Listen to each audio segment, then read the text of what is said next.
Masayang araw, mga ka-PL, sa ikalawang pagkakataon, sa awa ng Diyos. Naganda utal-utal na naman po si Dayunyor, mga kababayan. Katulad po nung nakaraang interview sa kanya sa isang foreign media, etong pangalawa, mga kababayan, foreign media rin ho. O eto nga, nagkanda utal-utal itong mama. Ay yung una, parang natarayan pa siya nung media na anong nakakatawa doon sa tanong ko, Nyor.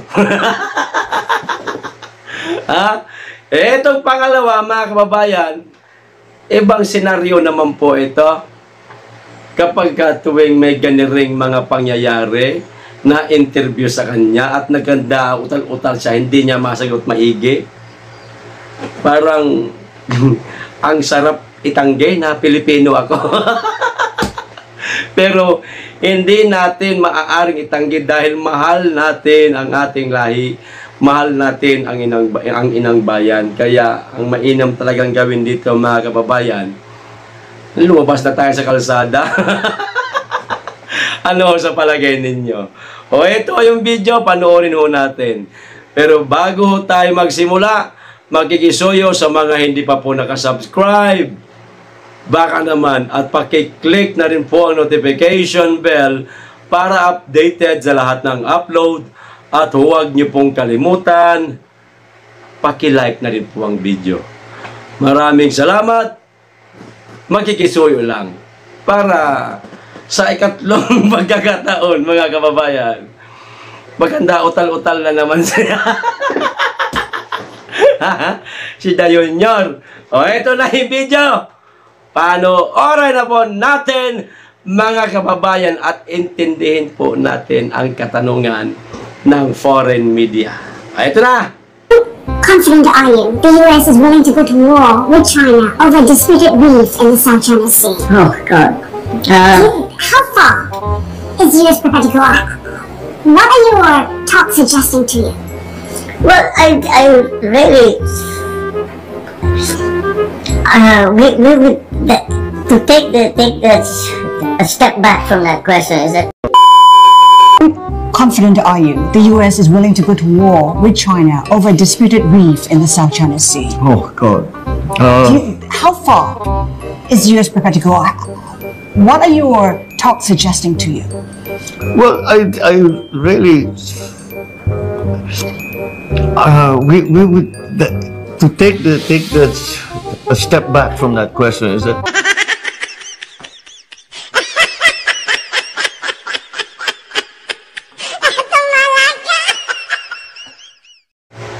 Kawawa naman yung mama. Oh God. Bigla siya napatawag ng Diyos, di ba? Hindi niya siguro talaga masagot yung question, mga kababayan. Kaya sinabi niya na lang, step back from that question. Nyor, maliwanag, yung ex-marine na Amerikano ay naglabas na nga ng pahayag noong nakaraang linggo, Nyor. At sinabi na nga niya na ang Amerika ay hindi natin kakampi. Hindi makikipaglaban ang Amerika para sa atin. Hindi magbubuwis ng buhay ang mga Amerikanong kano para lamang sa atin. Sino ba naman tayong mga Pilipino? Sino itong ating bansa para pagbuwisan ng buhay ng mga Amerikanong kano? Third world country lamang tayo, Nyor. Wala silang mapapala sa atin, Nyor. Hindi mo masagot ang tanong kasi malamang sa alamang, mga kababayan, alam din nito na hindi makikipagbardago lang ang mga kano sa mga umuusig sa atin ngayon. Kaya, oh God. na lang si Dayunyor, mga kababayan. Malayong-malayo ka talaga nyo sa Tatay Digong namin yun. Kung si Tatay Digong ang itinanong ng ganon, hindi magkakanda utal-utal. Partida nyo ha. Hindi man yan nakapag-aral sa Amerika si Tatay Digong. Sa San Sebastian lang yan si Tatay Digong nyo. At ilang taon yan sa college ba yun? O sa high school? 7 taon sa high school pala. Ayan. 7 taon sa high school. Si Tatay Digong nyo, nagpaulit-ulit. Pero, pag nagsalita nyo, pinapakinggan talaga ng ating mga kababayan. At etong ating mga kababayan, maka-Duterte man o hindi man maka-Duterte, nakikinig sa mga sinasabi niya. Yun nga lang, yung mga hindi maka-Duterte, nasasaktan sa mga sinasabi niya. Kaya, ang ginagawa nila, imbis na purihin, itong dating Pangulo, kinukutya. Pero kami, na mga tunay na supporter ng dating Pangulo, napapalakpak kami at sobrang bilib kami sa dating Pangulong Duterte. Pero ikaw, Nyor, bilib din naman kami sa'yo. Kung bumilib kami kay Tatay, bilib din kami sa'yo niya. Saan ka bumilib, PL? Di sa katangahan mo niya.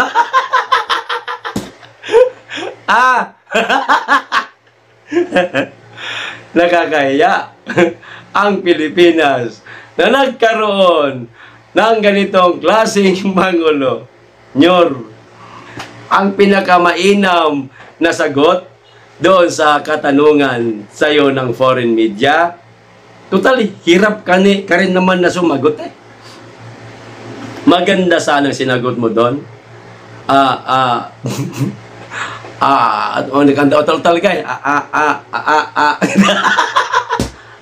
I step down. Ganon! Ganon na lang sana ang sinagot mo. Hindi, step back from that question. Okay, I step down. Baka nagpalakpakan. Yay! Ang galing mo sumagot. First time namin narinig. Perfect yung sinagot mo yun. Yeah! Baka natuwa pa kami. Kung sinabi mo yun, step down na ako. Sige, Inday Sara, ikaw na pumalit. Kasi yung napakasimpleng tanong lang ng foreign media, hindi ko masagot. Pero Nyor, halimbawa, ako ang sa kalagayan mo. Ang sasabihin ko, ganito. Sa palagay ko, hindi makikipag bang ang Amerika para sa aming mga Pilipino.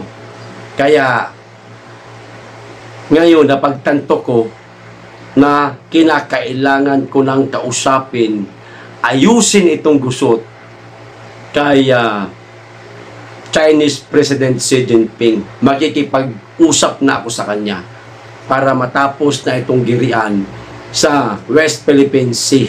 Na ngayon nga, meron ng mga naputulan ng daliri na mga kasundaluhan. Hindi na ito biro. Hindi ko ipapahamak ang aking mga kababayan sa sigalot na nangyayari dyan sa West Philippine Sea. Kinakailangan kong tapusin kung ano man ang merong iringan dyan para walang mapahamak na mga kasundaluhan. Makikipag-ayos ako kay Xi Jinping. Nagpalakpakan pa sana tao sa inyo kung yun ang naging sagot mo. Kaso, nag-step back from that question ka Oh God. Nasyak ka ba? Sa tanong sa'yo ng foreign media? Matindi magtanong niya mga yan. Malay natin, mga kababayan, baka sa pangatlong encounter niya sa ganitong klaseng interview, sa isang foreign media, baka doon niya na masabi, mga kababayan, na, teka, mukhang napapadalas na kayo ah. Sige na nga, mag-step down na lang ako. Yeah! Ayos! Yan na lang yung sabihin mo nyo para magpalakpakan kami. At sasaluduhan ka pa namin. Dahil ang ginawa mo ay isang katapangan, matapang na Pangulo na magsabing bababa ako dahil hindi ko na kaya ang tungkulin na inatang sa akin ng aking mga kababayan. Ganon! Ikaw talaga, Ayos! Hanggang dito lang po, mga kababayan. Maraming salamat. Mag-iingat kayong lagi at higit sa lahat, mahalin po natin ang Pilipinas. Be blessed.